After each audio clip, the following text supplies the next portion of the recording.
नमस्कार, आप देख रहे हैं डीएनएन एजेंडा और आपके साथ मैं हूं महेंद्र विश्वकर्मा। कमलनाथ के छिंदवाड़ा से लेकर दिल्ली तक चले पॉलिटिकल ड्रामे का अंत हो गया है। एक बैठक होती है कांग्रेस की जिसमें कमलनाथ वर्चुअली संबोधित करते हैं सभी कार्यकर्ताओं को, और ये बैठक होती है राहुल गांधी की मध्य प्रदेश में न्याय यात्रा को लेकर। तो इस बात से सारे बादल छट जाते हैं। भले ही कमलनाथ मीडिया के सामने आकर अपना बयान नहीं देते हों, लेकिन कल सज्जन सिंह वर्मा ने जरूर ये साफ कर दिया था कि कमलनाथ कांग्रेस में ही रहेंगे।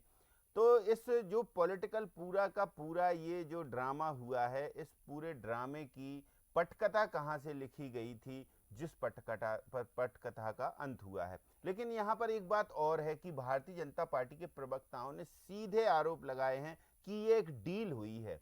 डील कैसी हुई है?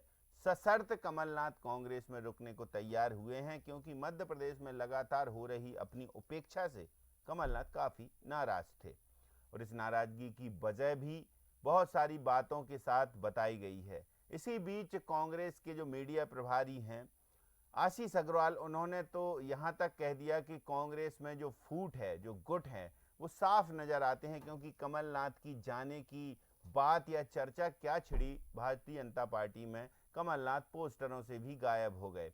ऐसे में बहुत सारे कयास लगाए जा रहे हैं, बहुत सारी बातें कही जा रही हैं। लेकिन इसी बीच कांग्रेस की एक अहम बैठक होती है जिसमें दिग्विजय सिंह, सुरेश पचौरी, कमलनाथ सभी संबोधित करते हैं कार्यकर्ताओं को। उसमें मौजूदगी रहती है प्रदेश प्रभारी जितेंद्र भंवर सिंह की, और जीतू पटवारी तो मौजूद रहते ही हैं बतौर प्रदेश अध्यक्ष। तो अब ये जो बैठक हुई है, ये राहुल गांधी की न्याय यात्रा पर को लेकर हुई है, उसकी रूपरेखा बनाने को लेकर हुई है। किसानों से कैसे संवाद करेंगे राहुल गांधी, और महाकाल बाबा के दर्शन करने कैसे जाएंगे। तो लोकसभा चुनाव के ठीक पहले कांग्रेस अब धार्मिक पुट भी राहुल गांधी की न्याय यात्रा में देने वाली है। पिछली बार भी ऐसा ही कुछ हुआ था, लेकिन अब क्या कुछ होगा उस पर चर्चा करेंगे, और कमलनाथ के इस पॉलिटिकल ड्रामे पर भी बीच बीच में सवाल पूछते रहेंगे। हमारे साथ कुछ एक्सपर्ट जुड़ेंगे, लेकिन पहले किसने क्या कहा वो आपको सुनवाते हैं।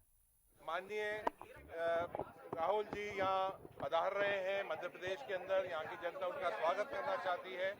भारत जोड़ो न्याय यात्रा का सारे पॉइंट, सारी यात्रा की प्लानिंग आज हुई है। उस मीटिंग के अंदर माननीय श्री कमलनाथ जी जूम द्वारा उन्हें अटेंड करी मीटिंग के साथ साथ माननीय दिग्विजय सिंह जी, सुरेश पचौरी जी और भी हमारे जितने भी वरिष्ठ नेता हैं, विवेक तनखा साहब, उनने मीटिंग अटेंड करी है। उनने जो सुझाव दिए हैं, जो निर्देश दिए हैं, उसके तहत आज पूरा कार्यक्रम बन चुका है। आपके सामने भी हम उस पूरे कार्यक्रम को रखेंगे जब वो फाइनलाइज हो जाएगा। और आज बहुत अच्छा कार्यक्रम रहा, और पूरी यात्रा के लिए कांग्रेस पार्टी के साथ साथ मध्य प्रदेश की जनता तैयार है।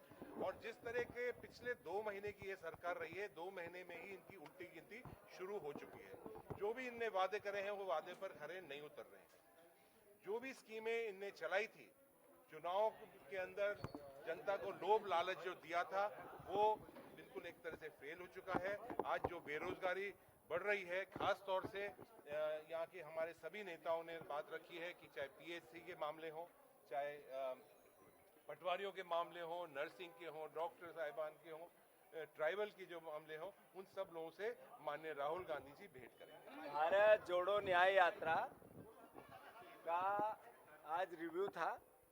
2 मार्च से मुरैना से भारत जोड़ो न्याय यात्रा चलेगी। 6 मार्च को मध्य प्रदेश के सेलाना के बाद, रतलाम सेलाना के बाद वो राजस्थान में प्रवेश करेगी। मैं मानता हूँ इसको लेकर सारे सीनियर नेता, जिसमें आदरणीय विवेक तनखा जी, आदरणीय कमलनाथ जी, आदरणीय पचौरी जी, आदरणीय दिग्विजय सिंह जी, आदरणीय हमारे सभी सम्मानित पीसीसी के, सीएलपी के हमारे नेतागण, सारे विधायक, पूरे मध्य प्रदेश के ऑनलाइन जो यहाँ आ गया वो यहाँ आ गया। बाकी को हमने जैसे जैसे ऑनलाइन जूम के माध्यम से हमारी कमेटी जो भारत जोड़ो न्याय यात्रा को लेकर हमने जिम्मेवारियां दी हैं, उन सब की सामूहिक मीटिंग थी। उसमें हर चीज़ का निर्णय लिया गया। जो प्रभारी बनाए गए, जो इवेंट होंगे, कहाँ पे स्वागत होगा, कहाँ पे सभाएं होगी, कहाँ पे रोड शो होगा, उज्जैन में मंदिर जाएंगे, और कहाँ कहाँ कैसे कैसे महाकाल के दर्शन होंगे, तो कौन, मतलब हर तरह की जो उनकी पूरी रूपरेखा थी भारत जोड़ो न्याय यात्रा की, उसके संदर्भ में बहुत अच्छी और सफल मीटिंग हुई। मैं मानता हूं हमारे प्रभारी महोदय आदरणीय जितेंद्र सिंह जी, आदरणीय हमारे सभी सम्मानित नेताओं को धन्यवाद, और कमलनाथ जी ने भी सब जगह रहने का उसमें अपना वक्तव्य दिया है, अपनी संभावनाएं दी है। तो मैं मानता हूं कि अब मीडिया वालों के लिए और भारतीय जनता पार्टी के लिए कुछ भी ऐसा नहीं है जिसमें कि वो मसाला ढूंढे। देखो, एक बात आप लोग समझ लो, कमलनाथ की नाराजगी का क्या कारण है? जीतू पटवारी जब प्रदेश कांग्रेस अध्यक्ष बने, कमलनाथ जी ने उनका नाम दिया। अशोक सिंह राज्यसभा सदस्य बने, कमलनाथ जी ने उनका नाम दिया। कमलनाथ जी की नाराजगी का कोई कारण नहीं है। कोई मुझसे आगे आप में से कोई सवाल कर ले कि सर अब आप पार्टी में कब जा रहे हैं, हाइपोथेटिकल प्रश्न, कोई जवाब नहीं, आदमी चुपचाप चला जाएगा बिना जवाब देगी। जब काल्पनिक प्रश्न का क्या जवाब कोई देगा? अब वो 4 पत्रकार खड़े हैं, किसी ने सुन ली, उन्हें कमलनाथ जी बीजेपी में जा रहे हैं, कमलनाथ जी बीजेपी। जिस आदमी ने इतना लंबा कैरियर कांग्रेस के शीर्ष नेतृत्व के साथ आज तक राहुल गांधी के साथ खड़े हैं, उस आदमी के बारे में इस तरह की बात करना। अच्छा, मैं एक बात पत्रकारों से पूछता हूँ, एक पत्रकार ये बोल दे कि कमलनाथ जी ने उससे कहा कि मैं बीजेपी में जाने वाला हूँ। दूसरा, ये बीजेपी के छोड़ भैया नेता बोल रहे हैं कि एक कहता दरवाजा खुला है, एक कहता दरवाजा बंद है। मैं आपके माध्यम से उसने पूछना चाहता हूँ कि एक नेता भारतीय जनता पार्टी का आगे बोल दे कि कमलनाथ जी ने कोई बात इस तरह की किसी बड़े नेता से लेकर छोटे नेता की हो। चलिए, तो हमारे साथ कुछ खास मेहमान हैं, परिचय कराते हैं आपका, फिर उनसे चर्चा करते हैं। वरिष्ठ पत्रकार खिलावन चंद्राकर जी हमारे साथ जुड़े हुए हैं भारतीय जनता पार्टी से। अजय धवले जी हमारे साथ जुड़े हुए हैं, प्रवक्ता हैं। और आनंद तारण जी कांग्रेस से प्रवक्ता हैं, हमारे साथ जुड़े हुए हैं। आनंद तारण जी, अब तो सब कुछ ठीक हो गया कांग्रेस में। अब कमलनाथ ने देखिए बैठकों को भी संबोधित कर दिया, न्याय यात्रा की राहुल गांधी की तैयारी हो रही है, राहुल गांधी यहाँ आएंगे, धार्मिक यात्रा या धार्मिक पुट देने की भी पुरजोर आपकी कोशिश रहेगी कि वो बाबा महाकाल के दर्शन करें, और उसके बाद जो उनके किसानों से संवाद हो, युवाओं से, बेरोजगारों से, वो सब हो। पूरी रणनीति बन गई, लेकिन इस रणनीति में संदेश तो आपने दे ही दिया कि कमलनाथ देखिए संबोधित कर रहे हैं, तो अब कमलनाथ का टॉपिक समाप्त हो गया। आनंद जी,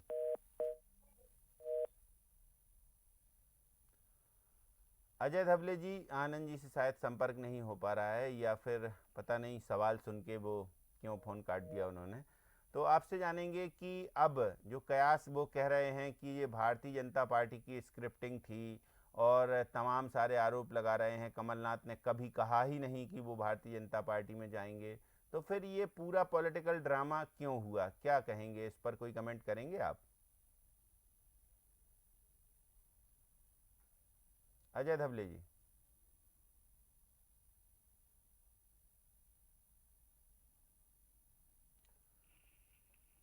अजय धवले जी, आवाज़ पहुंच रही है आप तक? जी जी पहुंच रही है जी। तो भारतीय जनता पार्टी के लिए कांग्रेस के नेता तमाम सारे आरोप लगा रहे हैं कि आपने ही पूरी स्क्रिप्ट तैयार की थी, भ्रम फैलाया है। लेकिन कमलनाथ ने आज संबोधित कर दिया, पूरी बैठकों को संबोधित किया उन्होंने, जो भी बैठकें थीं। इसके बाद अब एक संदेश देने की कोशिश तो कर ही रही है कांग्रेस के, ऑल इज वेल है कांग्रेस में। तो इस पर कोई कमेंट करेंगे कि ऑल इज वेल वास्तव में था, तो 2 दिन का ये सियासी घटनाक्रम क्या था?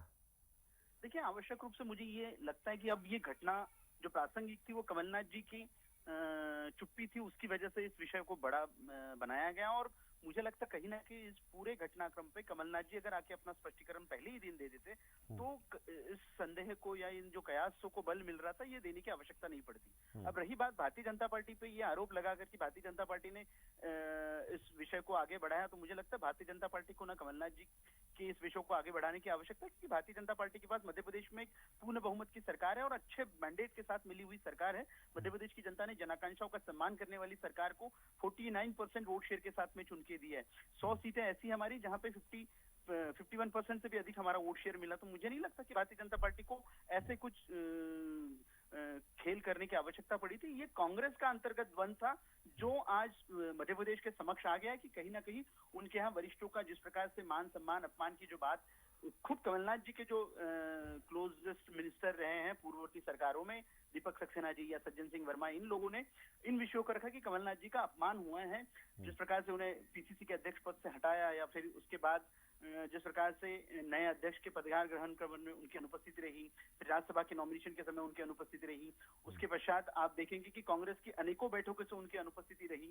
और आज की भी बैठक की जो हम जिसको हम लोग चर्चा कर रहे हैं, इस बैठक में भी वो वर्चुअली जुड़े और आप शायद बैठक का वीडियो भी मीडिया में चल रहा है, किस प्रकार से भाव भंगिमाएं वहां पे बैठक में लग रही है, कमलनाथ जी किस प्रकार से संबोधित कर रहे हैं। इन सारी घटनाओं से ये दिखता है कि कांग्रेस में जो दिखाने का प्रयत्न किया जा रहा है कि सब कुछ ठीक है, this all is not well, Congress के संगठन में ऑल इज नॉट वेल। और वो मुझे लगता है कि भारतीय जनता पार्टी के साथ में इसको अगर जोड़ रहे हैं तो ये उनकी मजबूरी है कि कहीं ना कहीं अपने कैडर को मैसेज दे रहे कि हमारे घर में सब ठीक है। इसमें भाजपा का रोल था, लेकिन कहीं ना कहीं अपना संगठन सुदृढ़ कर ले, क्योंकि अगर किसी हर गलती की सजा या हर विषय का भारतीय जनता पार्टी का अगर आरोप करते रहे या मीडिया के ऊपर दोषारोपण करते हैं तो मुझे नहीं लगता कि गिनती भर भी कार्यकर्ता कांग्रेस में बैठेंगे जो इन सब विषयों पे चर्चा करेंगे। ठीक बात। आनंद तारण जी, आप कह रहे हैं all is well, Ajay Dhawale ji कह रहे हैं all is not well, Bharatiya Janata party के नेता कह रहे हैं कि पोस्टरों से गायब कमलनाथ, और तमाम सारे आरोप की अंतर्कलह जो है आपकी पोस्टरों में ही साफ जाहिर होती है। आप कितनी ही एकजुटता दिखा लें, कुछ संभव नहीं है। ऐसा है, कांग्रेस में तो आज ऑल इज वेल है, लेकिन भारतीय जनता पार्टी के प्रवक्ता जिस तरह से कितना स्पष्टीकरण कर रहे हैं तो इससे समझ में आती हताशा भारतीय जनता पार्टी की। और निश्चित रूप से जो चुनाव में सब चीज परिलक्षित हो जाएगी, लोकसभा चुनाव आने वाले हैं उसमें सब चीजें सामने आ जाएंगी, किस तरह से हालत खराब है। अगर बोलते हमारी बहुत बड़ी पार्टी, हमारी सरकार है, हम पूर्ण बहुमत के हैं, फिर क्या जरूरत है कि दूसरे दलों के लोगों को अपने साथ मिला रहे हैं? क्यों जो दागदार लोग हैं उनको लाकर और टिनोपाल की तरह साफ कर रहे हैं अपने पास? चलिए, आपका भी तो साफ हो रहा है ना सब कुछ। आप कांग्रेस पार्टी भी साफ हो रही कि दागदार लोग भारतीय जनता पार्टी में जा रहे हैं। आप भी दागदार लोगों को रखे थे, मतलब इसका मैंने आपसे क्या बोला, मैंने क्या बोला कि ये तो भारतीय जनता पार्टी का चरित्र है। जब संसार की सबसे बड़ी पार्टी बोलती है अपने आप को, चरित्र क्या बता रही है? क्या भारतीय जनता पार्टी के कार्यकर्ता नहीं? ये जो प्रवक्ता महोदय बोल रहे हैं क्या ये भारतीय जनता पार्टी के निष्ठावान कार्यकर्ता नहीं? अब इन जैसे लोगों को अलग करके और फिर भारतीय जनता पार्टी में दूसरे लोगों को शामिल करने के लिए कवायद कर रहे हैं, उन पर दबाव डाल रहे हैं, उन पर प्रभाव डाल रहे हैं, जिस तरह से लेके आ रहे हैं, चाहे महाराष्ट्र के लोग रहे हो कहीं या दूसरे जो हो या जो बिहार के मुख्यमंत्री रहे हो, इन पर किस तरह से दबाव डाल के और कर रहे हैं। कहीं ईडी का उपयोग कर रहे हैं, कहीं सीबीआई का कर रहे हैं, सीआईडी का कर रहे हैं, कहीं आयकर विभाग का कर रहे हैं। और भी तो कुछ कह रहे हैं आनंद तारण जी, और भी आरोप लगा रहे हैं भारतीय जनता पार्टी के प्रवक्ता और नेता कह रहे हैं कि ऐसे ही थोड़ी कमलनाथ जी मान गए हैं। जो अपेक्षा उनकी हो रही थी मध्य प्रदेश में, या जो नेता जो नवागत नेता हैं, नवागत जो प्रभार संभाले, उन्होंने जिस तरीके से उनको हाशिए पर रखा था, उन्होंने सारी शर्तें मनवा ली अपनी हाईकमान से, तब जाकर उन्होंने कहा कि अब ठीक है, अब हम कांग्रेस में ही रहेंगे। हमने क्या बोला कि ये हमारे अंदर खाने की बात है, हमने हमारे लोग हैं, हमें क्या करना क्या नहीं करना ये हमारी बात है। भारतीय जनता पार्टी जिसकी व्यवस्था ये होनी चाहिए कि आज उन्हें जनादेश दिया है जनता के दुख दर्दों को हरने का, पीड़ा हरने का। आज 4 लाख करोड़ के कर्जे से मध्य प्रदेश को लाद दिया, आज बेरोजगारी चरम सीमा पर है, आज महंगाई चरम सीमा पर है। शर्तें मान गए कमलनाथ की, यानी चुनाव आ रहे हैं, सुनिए चुनाव आ रहे हैं लोकसभा के। कहाँ है जो 10 साल पहले घोषणा करी थी कि 2 लाख लोगों को हम प्रतिवर्ष नौकरी देंगे? कहाँ है 15 लाख रुपए? कहाँ है काला धन? कहाँ है वो चौराहा है जिसमें 50 दिन के बाद सारी शर्तें मान ली कमलनाथ की, सारी शर्तें मान ली आप लोगों ने। मैंने क्या बोला, कमलनाथ हमारे नेता हैं, शर्त मानने की जरूरत नहीं। उन्हें वो नेहरू जी इंदिरा जी के तीसरे बेटे हैं, तो उनको शर्त मानने और नहीं मानने की बात नहीं है। वो हमारे थे, हमारे हैं और हमारे रहेंगे। थोड़ी नाराज हो गए थे बीच में, 2 दिन के लिए नाराज हो गए थे बस। घर में होते हैं नाराज लोग, तो वो भी हो गए थे। तो लो महेंद्र भाई हमें ही बोल रहे तो कुछ यार सब आप बोल लो। अरे आप ही तो बोल रहे हैं, हम कहाँ बोल रहे हैं। केवल सुनिए, केवल और केवल मीडिया और भाजपा इनको चाहिए मसाला दोनों को। 2 दिन भाजपा अच्छा मुद्दों से जैसे सुन जैसे लीजिए। अच्छा चलिए ठीक है, भाजपा मुद्दों आप से सुन आपने लीजिए। बोल अरे दिया। सुन तो लो भैया, हाँ। सुन तो ले। भाजपा मुद्दों से मोड़ने के लिए बहुत तरीके के प्रयास करती है, तो निश्चित रूप से आपको सफल नहीं हो रही। जनता सब जानती, भारतीय जनता पार्टी के अच्छा कार्यकर्ता आनंद तारण जी, विरोध करने से आपकी बात सारी बात समझ में आ गई, लेकिन एक बात का जवाब तो दे दीजिए कि सुबह कुछ बोल रहे थे सज्जन सिंह वर्मा, शाम को कुछ बोलने लगे, ये तो आपने सुना होगा कि सुनवा दें? क्या बोला है बताए ना। सुबह उन्होंने बोला कि जब अपमान होता है लोगों का तो ऐसे निर्णय ले लेते हैं। शाम को बोला जब दिल्ली पहुंच गए तो बोला कि अब कुछ नहीं, कमलनाथ जी कांग्रेस में ही रहेंगे, उन्होंने कहीं भाजपा में जाने का मन नहीं बनाया। तो ये 2 बातें क्यों आई? ऐसे सवाल उठते क्यों हैं? कमलनाथ जी ने मीडिया से चर्चा में बोला था कि कभी कोई बात होगी सबसे पहले आपको बताऊंगा। बोला था नहीं बोला था? बताइए ना महेंद्र भाई। नहीं, इसके बाद तो कोई बात सज्जन नहीं सिंह होती। वर्मा ने तो बोला था अरे कि भाई, अपमान अरे हुआ है भाई, उनका, अपमान हुआ है। सज्जन सिंह वर्मा जी हमारे वरिष्ठ नेता, उन्होंने क्या बोला ये उनकी बात है। उन्होंने अच्छा, क्या बोला उन्होंने जो बोला, लेकिन ठीक है ठीक है, उन्होंने चलिए जो बोला, खिलावन वो अपने हिसाब से चंद्राकर बोला। जी भी लेकिन जुड़े हम हुए हैं। कमलनाथ जी की बात कर रहे हैं, कमलनाथ जी ने भी ये बोला था कि मैं कुछ करूंगा तो आपको बताऊंगा सबसे। फिर क्यों इतने उद्वेलित हो रहे थे पत्रकार साथी, इतने काय को उतावले हो रहे थे? वो अरे भाई, ये कोई बात होती तो आपको बताते। वो ये अब भी आज नहीं जो बोल रहे थे हालत ना है, कि हम आज नहीं जो हालत जाएंगे, है, जाएंगे की तो बात आज छोड़ो, वो तो ये भी नहीं बोल रहे थे सुनिए, नहीं जाएंगे। आज चलिए ये खिलावन हालत है, चंद्राकर जी आज- जुड़े हैं काफी देर से, खिलावन चंद्राकर जी से पूछते हैं। खिलावन जी, आनंद तारण जी का तो आपने सुन ही लिया होगा सब कुछ। क्या ऐसा कुछ नहीं हुआ था? कमलनाथ जी ने कुछ नहीं बोला था, मीडिया ने जबरदस्ती उनको बोल दिया कि आप भाजपा में जाएंगे, वो साइलेंट रहे, फिर अब क्यों सफाई दे रहे हैं 2 दिन बाद?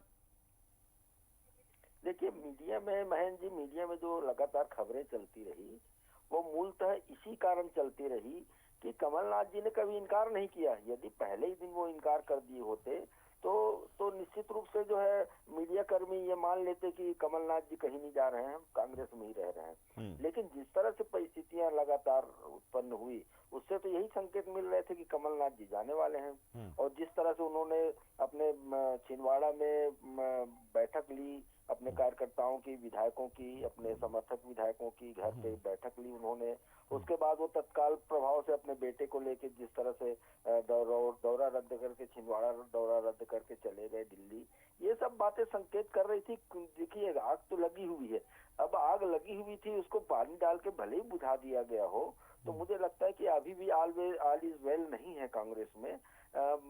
आनंद तारण जी तो कह रहे हैं ऑल इज वेल है।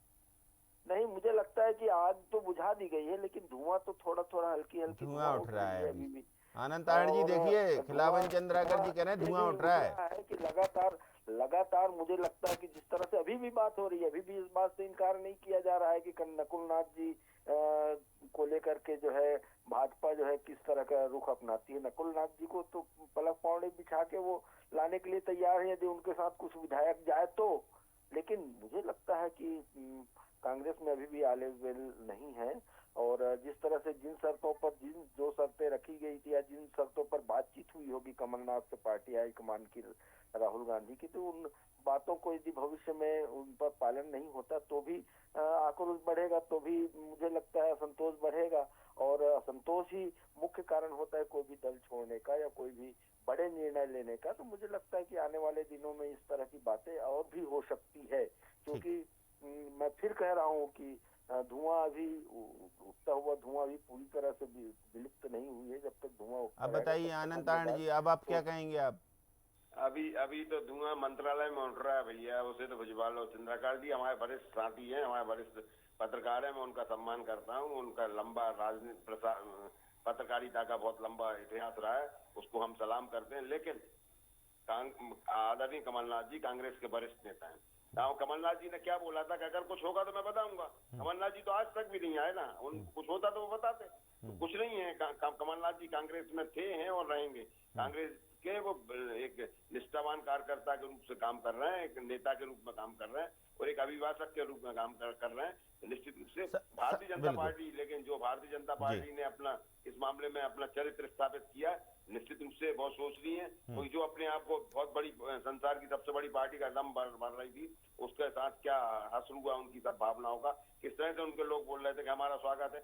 अरे भाई, जब आपके पास कार्यकर्ताओं का अभाव है, इसका मतलब ये कि आप अपने निष्ठावान कार्यकर्ताओं का सम्मान कर रहे हैं, उनका उनका उनका उनका उनका आंकलन नहीं कर रहे हैं, उनकी बेइज्जती कर रहे हैं, उनके साथ दोयम दर्जे का व्यवहार कर रहे हैं। आप गद्दारों को लेके जा रहे हैं पार्टी में, किस तरह से आपने ऐसे लोगों को लेके आ रहे हैं। अब भाई नीतीश कुमार तो हमेशा गाली देते थे भारतीय जनता पार्टी को, आज वो उनके कदमों में पकड़ के आनंद ताड़ जी तो बिल्कुल बेबाकी से बोलते हैं। क्या हालात है भारतीय जनता पार्टी की? ठीक है, बड़ी बेबाकी से बोलते हैं। अजय धवले जी कह रहे हैं कि गद्दारों को आप ले रहे हैं पार्टी में अपनी, बताइए। देखिए, इनके यहाँ जो राष्ट्रहित की, राष्ट्र निर्माण की और समाज सेवा की बात करने वाला व्यक्ति होता है वो गद्दार हो जाता है। ये वही कमलनाथ जी जिनके बारे में ये कहते थे ये इंदिरा जी के तीसरे बेटे, लेकिन आज पोस्टर बैनर से इनकी फोटो गायब कर दी गई। ये वही कमलनाथ जी जिनको किस प्रकार से विधानसभा चुनाव की करारी हार के बाद हटाया गया, वो वही तीसरे बेटे हैं इंदिरा जी के। ये वही कमलनाथ जी हैं जिनको किस प्रकार से अपमानित किया जा रहा है। देखिए, कमलनाथ जी के प्रति भारतीय जनता पार्टी का भी कोई विशेष स्नेह नहीं है, लेकिन हमें लगता है कि आपके वरिष्ठ नेता, आपको उनका सम्मान करना चाहिए। और जो आज ये विषय प्रासंगिक, मैंने पहले भी कहा कि विषय प्रासंगिक उन लोगों की चुप्पी की वजह से बना था जिनको कहीं ना कहीं इस विषय पे उत्तर देने थे। एक कमलनाथ जी का परिवार एक कॉन्स्टिट्यूएंसी को रिप्रेजेंट करता है और बड़ी कॉन्स्टिट्यूएंसी को रिप्रेजेंट करता है। वहां की जनता में भी संभ्रम पैदा करना किसी भी चुने हुए जनप्रतिनिधि के लिए मुझे नहीं लगता कि लाजमी था कि उन्होंने इस प्रकार से अपने क्षेत्र की जनता को भी दिग्भ्रमित लिखा था कि 2 दिनों तक के उनकी ओर से पिन ड्रॉप साइलेंस था। आपके पास ट्विटर जैसा, एक्स जैसा इतना बड़ा माध्यम है, आपके पास सोशल मीडिया, आप अपने मन का जो विषय था कि नहीं मेरे क्षेत्र की जनता बिल्कुल भी भ्रमित ना हो, मीडिया में जो खबरें चल रही है उसका हम तत्काल खंडन करते हैं और ऐसा कोई विषय नहीं है। लेकिन कहीं ना कहीं उनकी जो मंशा थी उन्होंने जाहिर कर दी। कांग्रेस तो के कमलनाथ ने दबाव बना लिया, पर्याप्त दबाव बना लिया, ये कह रहे हैं आप? नहीं, वास्तव में उनकी जो गांधी परिवार से जो प्रताड़ित लोग हैं वो इस प्रकार के हथकंडे अपनाकर जो दबाव बनाने की रणनीति, ये पहली बार नहीं है, कांग्रेस में इसके पूर्व भी नेताओं ने किया है। इस प्रकार से किसी के फोन स्विच ऑफ हो जाते हैं, फिर अपने आप फोन स्विच ऑन हो जाते हैं, तो ये प्रकार के कांग्रेस में चलता होगा। भारतीय जनता पार्टी पे हर चीज का भारतीय जनता पार्टी पे आरोप करना, आप बार बार चुनाव हारे जा रहे हो, मध्य प्रदेश की जनता, देश की जनता आप बार बार चुनाव में हराए जा रही है, आपके नेता अच्छे योग्यता क्षमतावान नेता पार्टी छोड़ रहे, उसके लिए भी आप भारतीय जनता पार्टी बाबा महाकाल के दर्शन करने जाएंगे राहुल गांधी जी, धवले जी? निश्चित, हम तो ये चाह रहे हैं कि जो चुनावी हिंदू है उन्होंने चुनाव के पूर्व बिल्कुल ही मंदिरों में जाना चाहिए, क्योंकि देश की जनता को पता चलता है कि अब चुनाव आ गए हैं। ये वही चुनावी हिंदू हैं जो उत्तर प्रदेश में विधानसभा का चुनाव थे, गली गली और कूचे कूचे के मंदिरों में इन्होंने माथा टेका था। फिर यही वो हिंदू हैं जिन्होंने श्री रामलला की प्राण प्रतिष्ठा का निमंत्रण स्वीकार कर दिया था। आनंद तारण जी बहुत सम्मानित प्रवक्ता है, लेकिन मुझे लगता है कि आपके संगठन को, आपको भी यह प्रश्न पूछना चाहिए कि अब चुनाव आए तभी मंदिर क्यों?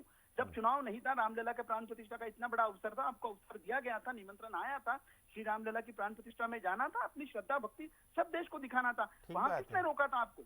तो मुझे लगता है जब आपको पब्लिक प्लेटफॉर्म पे कोई रोक नहीं रहा है, लेकिन सिर्फ एक सेंसेशन क्रिएट करने के लिए हर चीज का भारतीय जनता पार्टी पे दोषारोपण करना, हर चीज पर मीडिया पे दोषारोपण करना, ये मीडिया वही है, वो आपके मन गढ़ंत सवालों पूछने वाले राहुल गांधी को भी दिखा रहा है, जो देश को, जनता को 4 बार अलग अलग वीडियो में अलग अलग जीएसटी बता रहे हैं कपड़े पे, तो देश की जनता वो भी दिख रही है, वो बता रहे हैं कि अगर ढाबे पे खाना खा रहे हो अडानी की जेब में पैसा डाल रहे, पेट्रोल डाल रहे हो अडानी की जेब में पैसा डाल रहे हो। तो इस प्रकार का अगर वास्तविकता से सरोकार रखने वाला जन नेता आपके पास नहीं है, आज देश में एक ऐसा नेतृत्व है जिसका विश्व ही लोहा मान रहा है, उस नेतृत्व के सामने एक ऐसे व्यक्ति को खड़ा किया जो वास्तविकता में जीता ही नहीं है, और आप फिर प्रश्न चिन्ह खड़ा करते थे कि देश की जनता ईवीएम और इन सब चीजों पे भ्रमित हो रही है। तो देखिए, वास्तव में मुद्दों में जिए, वास्तविकता की राजनीति कीजिए, तो प्रदेश की जनता, देश की जनता आप पे विश्वास करेगी। बिल्कुल। आनंद तारण जी, देखिए अजय धवले जी कह रहे हैं कि चुनावी हिंदू, और आपने आज न्याय यात्रा की जो बैठक ली उसमें हो गया आपका तय कि महाकाल बाबा के दर्शन करने जाएंगे राहुल गांधी, तो ये ऐसे में तमाम सारे आरोप लगा रहे हैं धवले जी कि आप अपने में सुधार कर नहीं रहे हैं, भारतीय जनता पार्टी पर और तमाम सारे लोगों पर आरोप लगाते हैं। देखिए, डिक्टेटरशिप भारतीय जनता पार्टी में, जब हमारे धर्माचार्य, हमारे शंकराचार्य बोल रहे हैं कि अभी समय उचित नहीं है, उन्होंने उस चीज का बाइकाट करा है, तो निश्चित रूप से भारतीय जनता पार्टी को उस बारे में सोचना चाहिए। अगर कांग्रेस ने उस लाइन को एडॉप्ट किया है, अगर कांग्रेस ने बोला कि भाई हमारे धर्मगुरु नहीं जा रहे तो हम भी नहीं जा रहे हैं, इतना परमंडल बनाने की क्या जरूरत है? आपको जो करना था कर देते। लेकिन जो आज भारतीय जनता पार्टी ने परिस्थिति निर्मित की रखी है कि मुद्दों से भटकाने की बात है, आज चारों तरफ अराजकता का माहौल है, महंगाई चरम सीमा पर है, बेरोजगारी चरम सीमा पर है, किसान परेशान है, किसान आंदोलन रहते हैं, लेकिन उनकी कोई परवाह नहीं है। केवल और केवल भारतीय जनता पार्टी को कांग्रेस और कांग्रेस के अलावा कुछ नहीं दिखता, और कांग्रेस को लेकर लोगों में भ्रम पैदा करते हैं। ये भारतीय जनता पार्टी का चरित्र है। कमलनाथ जी हमारे नेता थे, हैं नहीं और नहीं, रहेंगे। राहुल गांधी जा रहे हैं महाकाल बाबा के दर्शन राहुल करने। गांधी जी आ रहे हैं, राहुल गांधी जी आ रहे हैं, 5 दिन यहाँ पर रहेंगे, मध्य प्रदेश की सरजमी पर रहेंगे, लोगों से मिलेंगे, लोगों से भारतीय जनता पार्टी के बारे में भी बात करेंगे, लोगों से आने वाले चुनाव के संबंध में भी बात करेंगे, और लोगों को इन सब चीजों से आत्मसात भी कराएंगे, उनकी भावनाओं को भी समझेंगे, उनकी दिक्कतों को भी समझेंगे, उन्हें क्या प्रॉब्लम हो रही है उनको भी देखेंगे, और निश्चित रूप से आने वाले समय में एक शक्तिशाली स्तंभ के रूप में वो देश में स्थापित होंगे। अच्छा, वो ये भी कह रहे हैं कि पोस्टर से कमलनाथ की फोटो गायब कर दिया आप लोगों ने। कौन से पोस्टर से गायब कर? आदि पोस्टर अभी फोटो साझा की है ना, बहुत सारे नेताओं ने फोटो साझा की है। कौन से वही तो पूछ रहा, कौन ये से?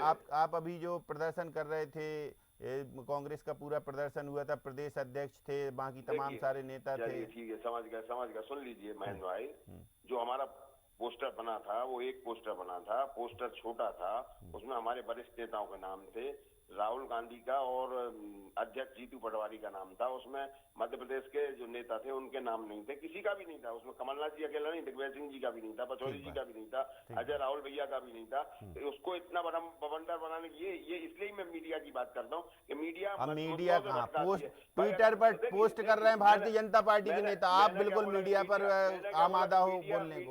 मीडिया अरे तो मीडिया ही तो बताती भैया उनको। मैं मीडिया से इसीलिए तो निवेदन करना चाहता हूँ कि मीडिया हमारी सम्माननीय है, मीडिया चौथे स्तंभ है।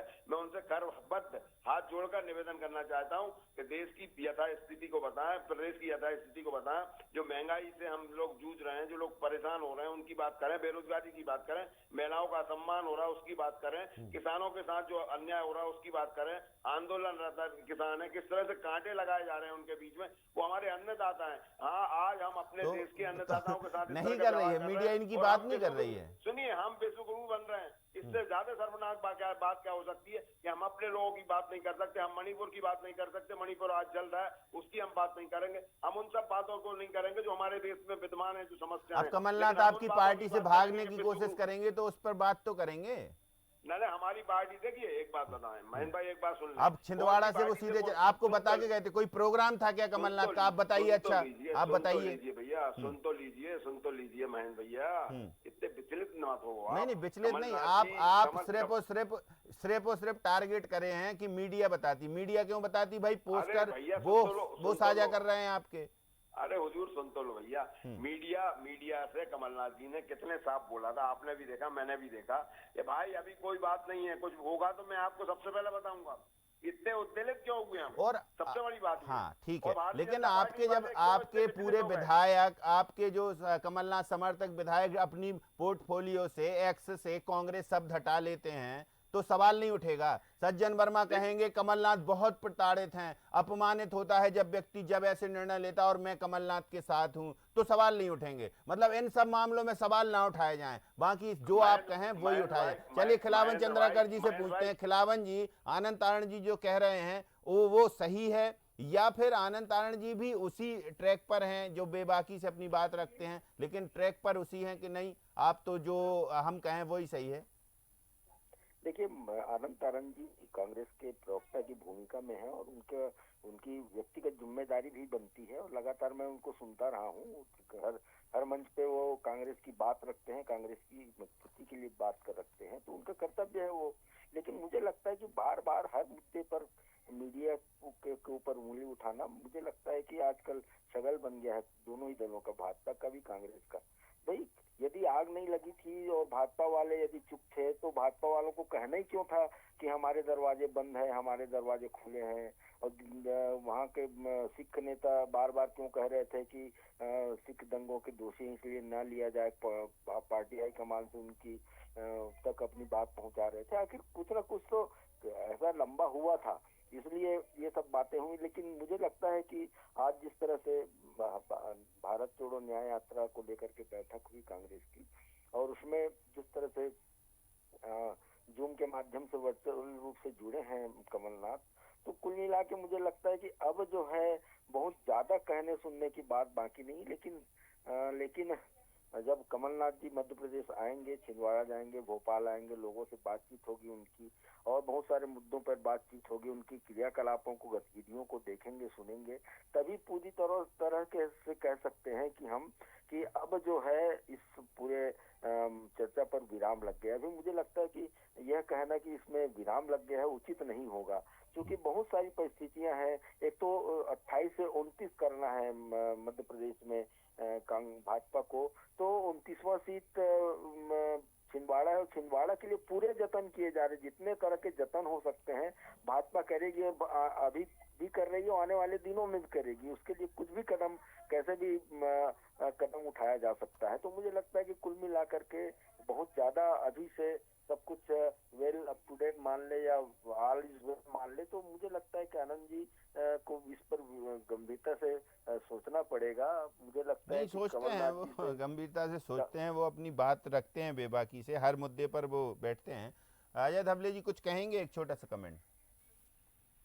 देखिए, मुझे लगता है कि आवश्यक रूप से विषय था, इस जनता पार्टी को अपना कमेंट देना ही प्रासंगिक नहीं था, क्योंकि ये कांग्रेस का अंतर्गत विषय था और कहीं ना कहीं ये कांग्रेस के नेताओं की जो चुप्पी थी और कांग्रेस के नेताओं का जो डायलेमा था, जो इस पूरे घटनाक्रम से दिख गया कि वो आज कांग्रेस का नेतृत्व को स्वीकार करने को कांग्रेस के नेता, वरिष्ठ नेता तैयार नहीं है। जिस प्रकार से राहुल जी की रैलियों में कांग्रेस के प्रति लोगों जो हंसी मजाक उड़ाने जाते हैं, वो देख के इनको भी लगता है कि किस नेता के पीछे हम खड़े हैं, जो वास्तविकता में जी नहीं रहे, जो वास्तविकता जिसको देश की राजनीति से सरोकार नहीं है। आज जब चुनाव सामने है, जिसको गठबंधन की राजनीति, जिन्होंने इंडी ब्लॉक बनाया था, उस इंडी ब्लॉक के साथ बैठ के सीट शेयरिंग करनी चाहिए, लेकिन वो कहीं ना कहीं जाके जीएसटी की बात हो रही है कि कपड़े पे कितना जीएसटी है, फिर खाना खाओगे तो अडानी के पास जीएसटी जाएगा, और हर चीज में एक ऐसी राजनीति करने की कोशिश कर रही है जो मुझे लगता है कि हम आज हास्यास्पद राजनीति की संज्ञा जिसे दे दें इस प्रकार के। तो ये कांग्रेस के जो चुने हुए जनप्रतिनिधि जो कहीं ना कहीं अच्छे जगह से चुन के भी आते हैं, उन लोगों के लिए भी प्रश्न चिन्ह है कि अगर हम इसी प्रकार के नेता के साथ में खड़े रहे तो कल चल के शायद ये परिस्थिति ना बने कि हम अपने क्षेत्र में वोट मांगने जाए तो वहां की जनता हमें भी उस नेतृत्व को देख के वोट ना दे। तो ये कांग्रेस की दुविधाएं जो आज देश के सामने आ रही है, प्रदेश के सामने आ रही है, और मुझे लगता है कि ये कांग्रेस का अंतर्गत द्वंद अब 2024 के चुनाव के बाद में स्पष्ट रूप से दिखेगा कि एक ऐसे नेता के पीछे खड़े होने के लिए इनकी लीडरशिप भी आगे पीछे होगी। ठीक बात। चलिए, बहुत शुक्रिया आपका हमसे जुड़ने के लिए। आनंद तारण जी आपका शुक्रिया, खिलावन चंद्राकर जी आपका भी शुक्रिया। समय ज़्यादा हो गया, इसलिए जो है यहीं इस बहस को विराम देना होगा, और हमने आपको बताया कि आखिर क्या है मजबूरी, क्या वास्तव में जिस तरीके से अभी ऑल इज वेल कह रही है कांग्रेस, ऑल इज वेल है, या फिर भारतीय जनता पार्टी कह रही है कि कांग्रेस में ऑल इज नॉट वेल। देखेंगे, समय रहते पता चलेगा, लेकिन एक संदेश देने में तो कांग्रेस कामयाब रही कि बैठकों को कमलनाथ ने संबोधित किया। अब आगे देखते हैं होता है क्या, आपको भी बताएंगे। एजेंडा में इतना ही, मुझे दीजिए इजाज़त, नमस्कार।